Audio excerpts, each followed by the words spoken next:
আহমাদুহু ওয়া নুসাল্লি আলা রাসূলিহিল কারীম, আম্মা বাদ। প্রিয় দর্শক বন্ধুরা, আসসালামু আলাইকুম ওয়া রাহমাতুল্লাহ। প্রতিদিনের মতো আজকেও আমি আপনাদের নিকট নতুন একটি স্বপ্নের ব্যাখ্যা নিয়ে উপস্থিত হলাম। তাই সবাই স্বপ্নের ব্যাখ্যাটি ভালোভাবে মনোযোগ দিয়ে শুনবেন। আশা করি সবাই উপকৃত হবেন। আজকে যে স্বপ্নের ব্যাখ্যাটি বলবো সবার জন্যই জানা জরুরি। তাই চলুন আমরা কথা না বাড়িয়ে স্বপ্নের গুরুত্বপূর্ণ ব্যাখ্যাগুলো শুনি।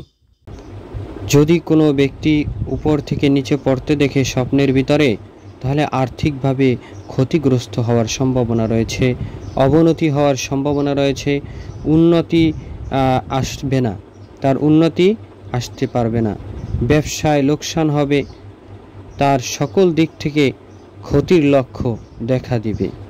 আর যদি কোনো ব্যক্তি নিচ থেকে উপরে উঠতে দেখে, তাহলে আপনি মনে করবেন সে শান্তি লাভ করবেন, আপনার জীবনে ভালো কিছু ঘটবে, সুখ শান্তি লাভ করতে পারবেন, ধনী হবার আপনার সম্ভাবনা রয়েছে, আপনি অনেক দিক থেকে আপনার স্বাবলম্বী হওয়ার মতন সম্ভাবনা রয়েছে।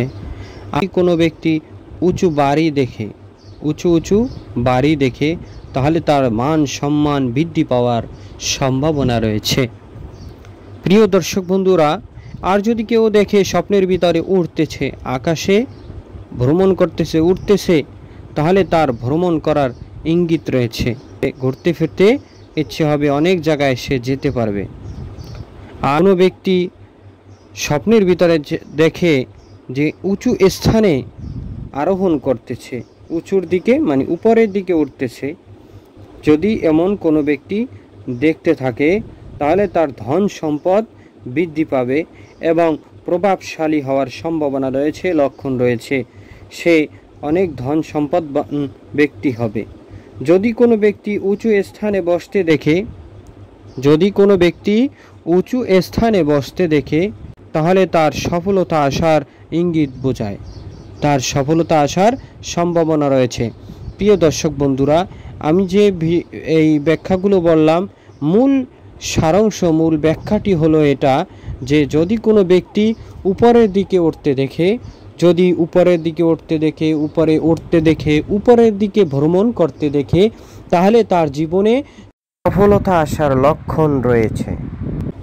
আর যদি কোনো ব্যক্তি স্বপ্নে নিচের দিকে নামতে দেখে, নিচে যেতে দেখে, নিচে ভ্রমণ করতে দেখে, তাহলে এটার দ্বারা বোঝানো হয়েছে যে তার কোনো ক্ষতি হওয়ার সম্ভাবনা রয়েছে, তার কোনো বিপদ আসার সম্ভাবনা রয়েছে। তার মূল সারাংশ হলো এই স্বপ্নের ব্যাখ্যাটির এটা। তাই আল্লাহ পাক রব্বুল আলামিন আমাদের সকলকে ভালো স্বপ্ন দেখার তৌফিক দান করুক, যে সকল স্বপ্ন দেখার দ্বারা আমাদের ভালো কিছু হাসিল করা সম্ভব হয়, আর এমন স্বপ্ন না দেখান যে সকল স্বপ্নের দ্বারা আমাদের কোনো প্রকার ক্ষতির কারণ হয়ে দাঁড়ায়। প্রিয় দর্শক বন্ধুরা, প্রতিদিন আমি আপনাদের নিকট একটি করে স্বপ্নের ব্যাখ্যা নিয়ে উপস্থিত হই। তাই সবার কাছে আমার এই স্বপ্নের ব্যাখ্যাগুলো যদি ভালো লেগে থাকে, দয়া করে বেল বাটনে ক্লিক করে একটি সাবস্ক্রাইব করে রাখবেন, তাহলে প্রতিদিন আপনাদের নিকট আমার স্বপ্নের ব্যাখ্যাগুলো পৌঁছে যাবে। সকলের প্রতি আমার এই অনুরোধ থাকবে, সবাই ভালো থাকবে।